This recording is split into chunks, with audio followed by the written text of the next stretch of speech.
Live from Fargo and serving you on TV, online, and on the go. This is Valley News Live at noon. We begin with breaking news. Fargo police say 41-year-old Santino Matajan Makar Morrow is the man who was killed in the South Fargo shooting on Friday. It happened around 10:30 Friday night when Fargo police responded to reports of gunfires at 1104 44th Street South. When police arrived, they found Morrow with a gunshot wound and was later taken to a local hospital, where he was pronounced dead. The investigation in this case is ongoing.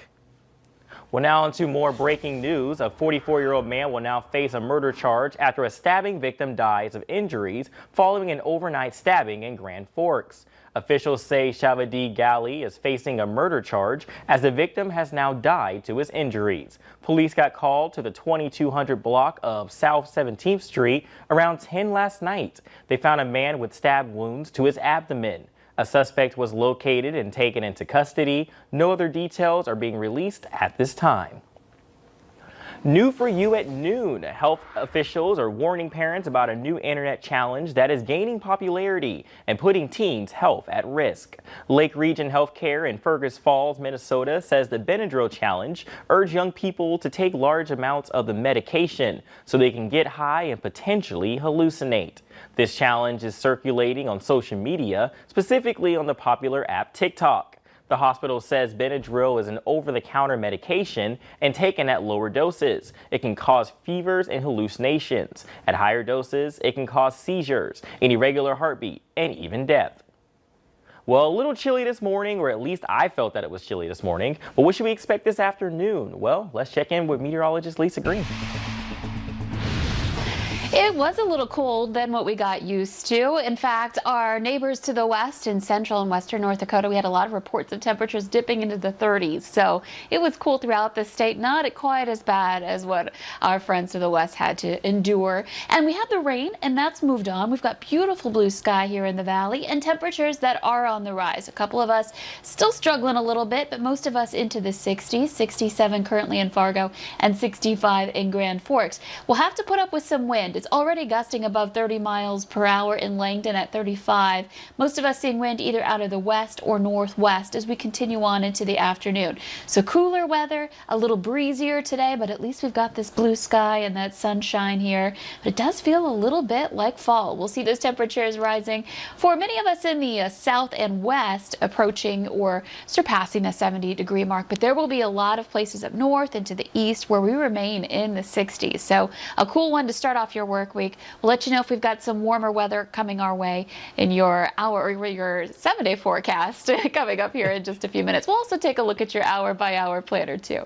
Also, the one day it's also not raining, so that's already a highlight for the beginning of our week. Thanks again, Lisa. Well, it was a hectic morning at one South Fargo hotel following an evacuation overnight after someone sprayed mace inside. Guests and workers at the Baymont Inn at 21st Avenue and University had to wait out in the rain as firefighters checked things out.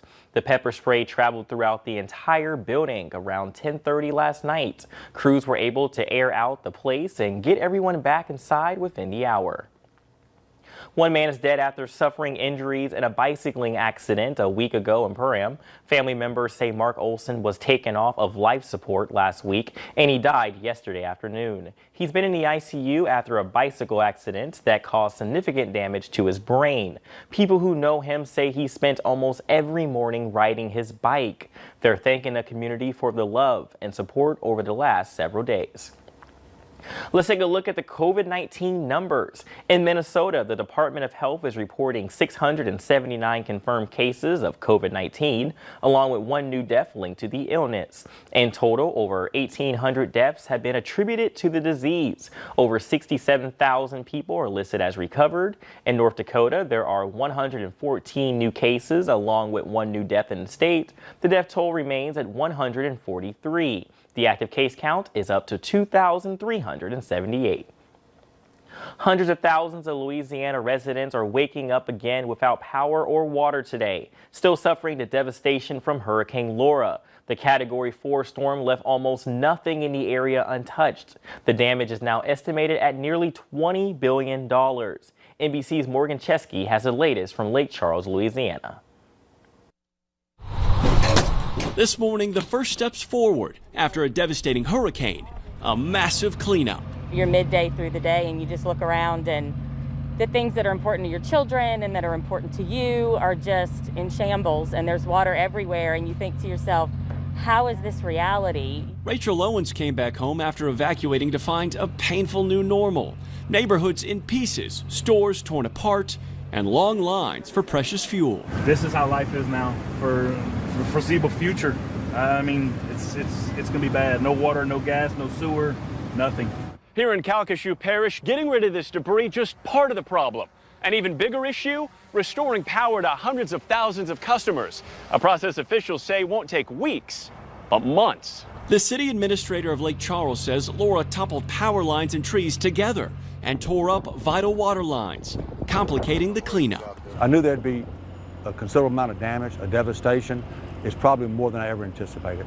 The damage, heartbreaking, but interspersed with hope. So we drove down to Cameron and saw some locals outside, checked in on them. Crystal Wenrick felt like she had to help, flying in from LA to join up with local groups to rescue lost pets.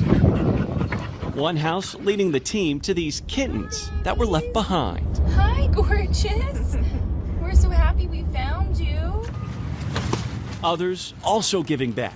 I can tell you we are so glad to be here. There is nothing we'd rather be doing right now. Liz Landers lived through Hurricane Katrina 15 years ago. Having been there yourself, what do you tell these folks in line? That they're going to be okay. That they're going to go home and they're going to put their life back together. It's going to be fine. It's going to be fine. And we're here to love you and feed you. And there are plenty of folks who are going to need that help. Officials say that more than 50,000 people have already applied for relief with FEMA. That agency already handing out more than $600,000 in assistance. Well, it seems like one of the largest credit card companies is taking note. According to Bloomberg News, Capital One is cutting borrowing limits on credit cards. Capital One's customers took to social media to complain after receiving emails, now informing them their ability to borrow was being slashed. Some were told their limits are being cut to align with past spending patterns. Capital One did not say how many accounts were impacted, and Capital One is the third largest U.S. credit card lender. There will be new lane reductions on Interstate 29 in Fargo today. It's part of the pavement repair project from 52nd Avenue South up to Main Avenue. Crews will be working in sections starting at 52nd Street, or 52nd that is. They start at 6 a.m. and you can expect to see one lane closed in each direction and speeds down to 40 miles per hour.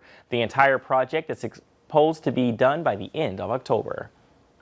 Well, $10,000 in hockey equipment and $30,000 worth of improvements are coming to the Civic Center in East Grand Forks. The Civic Center was named the top 4 finalists for Kraft Hockeyville USA 2020. Superintendent of East Grand Forks Parks and Recreation, Reed Huttonen, says the funds will especially help the youth hockey players. East Grand Forks Park and Rec says thank you to everyone that voted, and it was incredible to see statewide support. Well, coming up at noon, see how one family took their lemons and made lemonade. And will the weather decide to cooperate nicely the beginning of the work week? Well, weather up next to Plan Your Day.